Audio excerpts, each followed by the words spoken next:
ഹജ്ജ് ചെയ്യാൻ കഴിയാതെ മരിച്ചുപോയ ഒരാൾക്ക് വേണ്ടി മറ്റൊരു വ്യക്തി ഹജ്ജ് ചെയ്യുമ്പോൾ രണ്ടു പേർക്കും തുല്യമായി പ്രതിഫലം ലഭിക്കുമോ എന്നാണ്. പ്രതിഫലത്തിൻ്റെ കാര്യം അത് അള്ളാഹു തീരുമാനിക്കുന്നതാണല്ലോ. നമ്മൾക്ക് ഒരു കാര്യം അത് ചെയ്യാൻ പാടുണ്ടോ ഇല്ലയോ എന്നാണ് ഷറഇൻ്റെ അടിസ്ഥാനത്തിൽ നമ്മൾ നോക്കേണ്ടത്. ഇപ്പോൾ നമസ്കരിക്കുന്ന ആളുകൾക്ക് തന്നെ വ്യത്യസ്തമായ പ്രതിഫലമാണ്. റസൂലുള്ളാഹി സ്വല്ലല്ലാഹു അലൈഹി വസല്ലം പറഞ്ഞു, ഉശ്ർ ഉണ്ടായിരിക്കും, തുസ് ഉണ്ടായിരിക്കും, 10-1 9-1.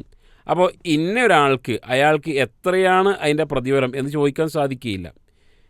ഇവിടെ ഹജ്ജ് ചെയ്ത ഒരു ആൾ അല്ലെങ്കിൽ ഉംറ ചെയ്ത ഒരാൾ, അദ്ദേഹത്തെ സംബന്ധിച്ചിടത്തോളം മരണപ്പെട്ടു പോയ ആളുകൾ, ഇപ്പോൾ വാപ്പിയായിരിക്കാം, ഉമ്മയായിരിക്കാം, അങ്ങനെയുള്ള ഒരാൾക്ക് വേണ്ടി ഹജ്ജോ ഉംറയോ ചെയ്യാവുന്നതാണ്.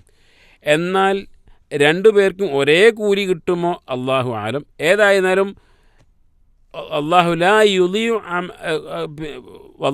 ലാ യുളിഉ അമലൽ മുഹ്സിനീൻ, അല്ലേ? നല്ലവരായ സുഹൃതം ചെയ്യുന്ന ആളുകളുടെ അമലുകൾ അല്ലാഹു സുബ്ഹാനഹു വ തആല നിഷ്ഫലമാക്കുകയില്ല. അതുകൊണ്ട് തന്നെ ഒരാൾ ത്യാഗം ചെയ്ത് മരണപ്പെട്ടു പോയ തൻ്റെ വാപ്പാക്ക് വേണ്ടിയാണ് ഹജ്ജ് ചെയ്യുന്നത്, ഉംറ ചെയ്യുന്നത് എങ്കിൽ അല്ലാഹു സുബ്ഹാനഹു വ തആല അയാൾക്ക് പ്രതിഫലം നൽകും. ഇന്നമൽ അഅ്മാലു ബിന്നിയാത്ത്, നിയത്തിൻ്റെ അടിസ്ഥാനത്തിലായിരിക്കും ആ ഒരു പ്രതിഫലം എന്ന് മാത്രമേ നമുക്ക് മനസ്സിലാക്കാൻ സാധിക്കുകയുള്ളൂ.